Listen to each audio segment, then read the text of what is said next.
جو آبجیکٹیوز اس میں رکھے تھے ان کو حاصل کرنے میں وہ کس حد تک کامیاب ہوئے؟ بسم اللہ الرحمن الرحیم۔ سب سے پہلی بات تو یہ ہے کہ ہمیں آبجیکٹیوز کو ڈیفائن کرنا ہوگا، کیونکہ انہوں نے واضح تو نہیں کیا۔ انہوں نے تو وار اگینسٹ ٹیررزم میں اپنے آپ کو مظلوم ثابت کر کے اور ایک جواز تراش کر کے، جس کی وجہ سے وہ دنیا کو انہوں نے بزور بازو، دھونس سے، دھاندلی سے، جس انداز بھی انہوں نے اختیار کیا، ترغیب سے، لالچ سے، پاکستان کو جیسے پرویز مشرف کو ترغیب یہ دی کہ تمہیں ہم ڈکٹیٹر ہونے کے باوجود تمہاری حمایت کریں گے، اور اس کے لیے وہ پہلے لے کے بھی آئے تھے اس کو، کیونکہ یہ سارا ایک نقشہ بنانا تھا۔ اور پھر مقاصد جو تھے انہوں نے یہی ظاہر کیا کہ ہمارے اوپر ظلم ہوا ہے اور ہم اس کا بدلہ لینے جا رہے ہیں۔ تو پرویز مشرف صاحب نے شروع میں ہی قوم کو یہ بتایا کہ امریکن اس وقت بہت غصے میں ہیں، بلکہ مجھے خود کہلوایا آپ نے، D G I S I اس وقت کے زمانے میں جو جنرل محمود تھے، انہوں نے آ کے کہا کہ اس وقت امریکہ بہت غصے میں ہے، بھنایا ہوا ہے، زہریلے سانپ کی طرح ہے، اور ہم چاہتے ہیں کہ اس وقت اس کے سامنے نہ آیا جائے، ورنہ وہ کاٹ کھائے گا ہم کو۔ یہ سارے وہ مفروضات تھے جو کہ ایک فیئرز تھے، خوف کی کیفیت جو طاری ہو گئی یہاں پہ۔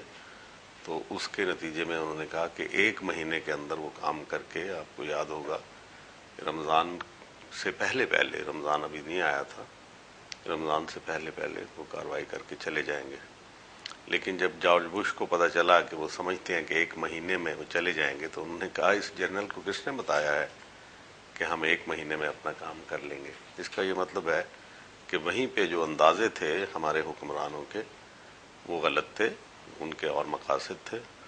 اور اس کے اوپر میں امپیکٹ انٹرنیشنل لنڈن میں اس سے بہت پہلے، غالباً مئی 2001 میں نے ایک مضمون لکھا تھا کہ یہ نیٹو بھی یہاں آئے گی اور امریکہ بھی یہاں آئے گا، ان کے مقاصد جو ہیں وہ دنیا کو فتح کرنے کے ہیں، دنیا کے وسائل، کیونکہ وہ بیشتر وسائل تقریباً 78% آف دا ورلڈ جو انرجی ریکوائرمنٹ اور دوسرے جو منرل ریسورسز ہیں وہ مسلم ورلڈ میں ہیں، اور مسلم ورلڈ جو ہے مزاحمت آفر کرنے کی پوزیشن میں نہیں ہے۔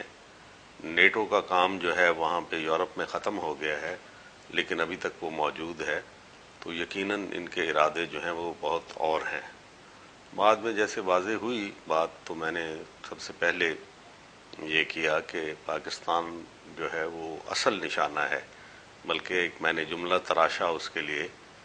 کہ 9/11 ایک بہانہ تھا، افغانستان ٹھکانہ ہے اور پاکستان نشانہ ہے۔ کیونکہ میں وہ بتاؤں گا میں کہ کیوں پاکستان نشانہ ہے۔ دوسرا یہ ہے کہ انہوں نے جو ان کے آبجیکٹیوز اب بڑے کلیئرلی سٹینڈ آؤٹ کرتے ہیں، وہ 4 تھے۔ ایک تو یقیناً دہشت گردی، یعنی کوئی بھی کہیں سے بھی مزاحمت آئے،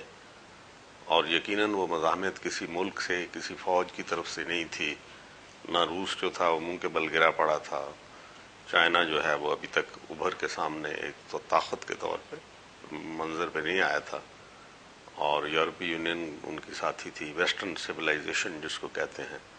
تو یہ خود ہی وہ پریڈکٹ کر رہے تھے کہ سویلائزیشنل کلیش، جو پروفیسر سیمول ہنٹنگٹن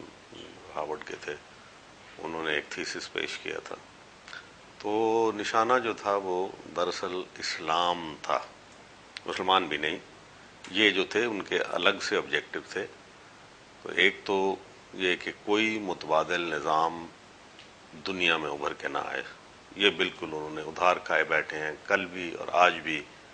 ان کی جد و جہد اور کشمکش جو جاری ہے،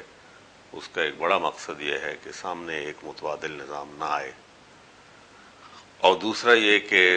تیل کے وسائل جو ہیں 21 سینچری میں کم از کم ان کے کنٹرول میں رہیں۔ اس سے نہ صرف وہ اپنی معیشت کو استوار رکھ سکیں گے، بلکہ دوسرے ابھرتے ہوئے ممالک، ابھرتی ہوئی معیشتوں کو وہ ریگولیٹ کر سکیں گے۔ تیسرا مقصد یہ تھا کہ اسرائیل کو ایک وائڈر سیکورٹی شیلڈ، جس کو انہوں نے عنوان دیا تھا گریٹر مڈل ایسٹ، یعنی ایک اور ان کا احاطہ، حصار باندھا جائے اسرائیل کے لیے، کیونکہ وہ ایک ناجائز اللیجٹمیٹ ریاست ہے، اور اس کو یہ پتہ ہے کہ اگر اس کو امریکہ نے ابینڈن کر دیا یا ورلڈ پاورز نے اس کو چھوڑ دیا تو ان کی پھر شارٹ شیلف لائف ہے، شیلف لائف ان کی کم ہوگی، کیونکہ ایسی چیزوں کی جو مصنوعی ہوتی ہیں جن کی اخلاقی بنیاد کوئی نہیں ہوتی تو ظاہر ہے کہ وہ زیادہ دوام نہیں ملتا ان کو۔ تو یہ بڑے بڑے مقاصد تھے، اور اس میں ایک یہ بھی شامل تھا کہ چین کو اس خطے سے دور رکھا جائے۔ لیکن مسئلہ اصل جو اوریجنل جس کو میں نے بس بیان کیا، اگر اس کے اوپر آپ غور کریں تو پاکستان ہی وہ ملک بنتا ہے جو نظاموں کی اس کشمکش میں سر فہرست ہوگا ان کے نشانے کے طور پر۔ یعنی اس کی پیدائش، اس کی تخلیق کا جوہر جو ہے وہ اسلام میں مضمر ہے۔ پاکستان کا مطلب کیا؟ لا الہ الا اللہ، یہی وہ نعرہ تھا جو ہر زبان کے اوپر تھا جب پاکستان معرض وجود میں آ رہا تھا، اور قائد اعظم رحمۃ اللہ علیہ خود 2 بار کہا کہ پاکستان کے اندر نفاذ شریعت ہوگا، اگرچہ انہوں نے کہا کہ یہ کام تو پارلیمنٹ یا کانسٹیٹیوشن اسمبلی جو تھی، کانسٹیٹیوشنٹ اسمبلی، اس کے کرنے کا تھا۔ اور انہوں نے ایک سے زیادہ بار ریاست مدینہ کی طرف اشارہ کیا کہ وہ ہمارے لیے ایک ماڈل ہے۔ اب یہ بدقسمتی ہے کہ ایک سپیچ ان کی 11 اگست 1947 کی لے کے ہمارے دانشور جو ہیں سیکولر دانشور ان کو ثابت کرتے ہیں کہ سیکولرزم، یہ بحث فضول ہے، کیونکہ یہ بحث ہمیں الجھا دیتی ہے۔ ہمیں دیکھنا ہے کہ ویلیوز کیا ہیں، اسلامک ویلیوز میں اور سیکولر ویلیوز میں کیا مشترک قدریں ہیں۔ یہ ضرور درست ہے کہ مولویوں کی حکومت نہیں ہونی تھی، بلکہ اگر اسٹیٹ آف مدینہ کو دیکھا جائے تو اس کے اندر اس کو سمپل الفاظ میں یوں بیان کیا جا سکتا ہے کہ وہ نظام حکومت، وہ نظام سوشو مانیٹری سسٹم جو اسلام کے ایگیلیٹیرین پرنسپلز کے اوپر بیسڈ ہو۔ یعنی قائد اعظم کے الفاظ میں we want to have Pakistan so that we can convert it into a laboratory house where in contemporary times we can practice the golden principles of Islam, and those golden principles are derived from nowhere else but from Quran and Sunnah۔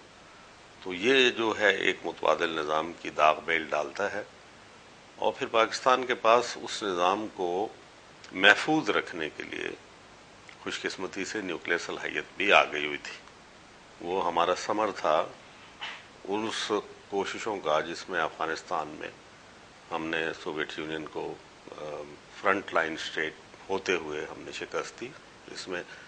تمام کا تمام جو ہے credit تو وہ افغان مجاہدین کو جاتا ہے، ان کے خون کو جاتا ہے، ان کی جد و جہد کو جاتا ہے، لیکن اس میں پاکستان کا اور ضیاء الحق کا ایک بہت بڑا کردار تھا۔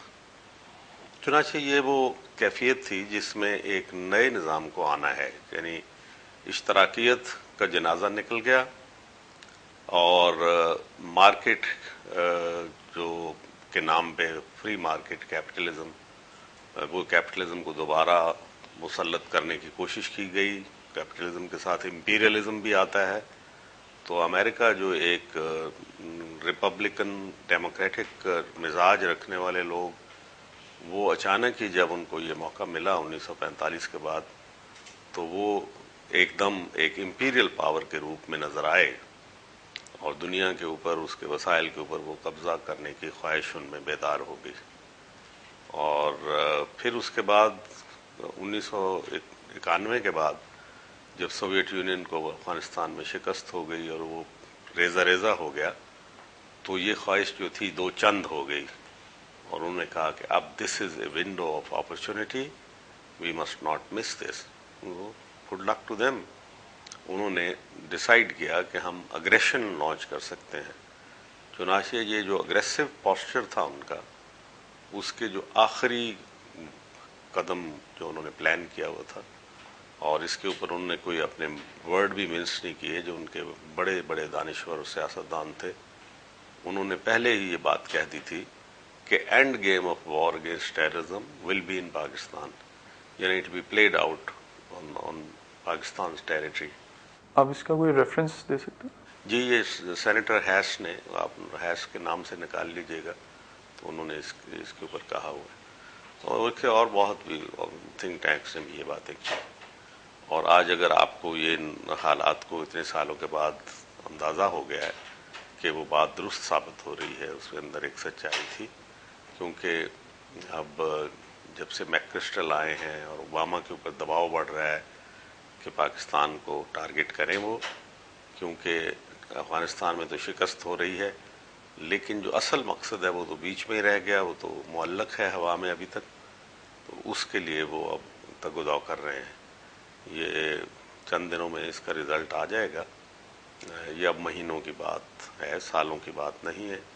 اس میں یہ بات پوری طریقے سے واضح ہو جائے گی. اچھا جنرل صاحب،